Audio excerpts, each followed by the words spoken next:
گرامی، رمضان شریف کی بہت بڑی فضیلت ہے۔ اس کی فضیلت اتنی ہے کہ اللہ تعالیٰ خود قرآن پاک میں ارشاد فرماتا ہے شہر رمضان الذی انزل فیہ القرآن۔ رب فرماتا ہے کہ رمضان وہ ہے کہ جس میں قرآن نازل کیا گیا۔ رمضان وہ ہے کہ جس میں قرآن نازل کیا گیا۔ اس آیت مبارکہ سے رمضان کو دو فضیلتیں ملتی ہیں۔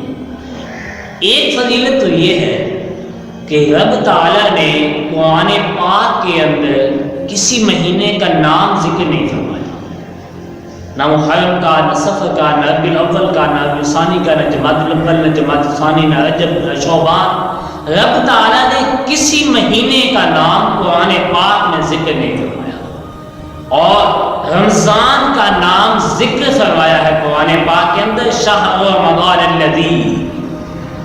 تو پتہ چلا کہ رمضان کی فضیلت اس قدر اہم ہے کہ رب تعالیٰ نے اس کا نام قرآن پاک میں ذکر فرمایا۔ اور اس رمضان کی دوسری فضیلت یہ ہے کہ رب تعالیٰ نے اس مہینے کے اندر قرآن پاک کو نازل فرمایا۔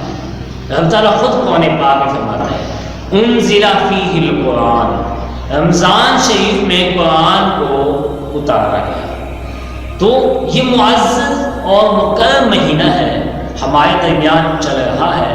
ہمیں چاہیے کہ اس کی تکریم کریں، اس کی عزت کریں، اس میں نوافل پڑھیں، زکوٰۃ دیں، روزے رکھیں، تلاوت قرآن کریں، تراویح پڑھیں اور نمازوں کی پابندی کریں، اور جتنا زیادہ ہو سکے نیکیاں کمائیں۔ نیکیوں کی بہت ساری مثالیں ہیں، بہت سارے ذرائع ہیں کہ بندہ ان ذریعوں سے نیکیاں کما سکتا ہے۔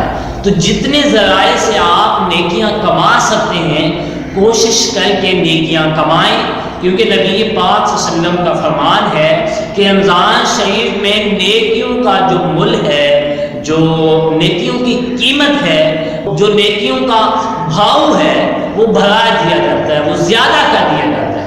نبی پاک صلی اللہ علیہ وسلم نے فرمایا رمضان شریف میں ایک نیکی کا ثواب 70 گنا زیادہ ملتا ہے، اور نفل کا ثواب فرض کے برابر کر دیا جاتا ہے، اور فرض کا ثواب 70 گنا زیادہ کر دیا جاتا ہے۔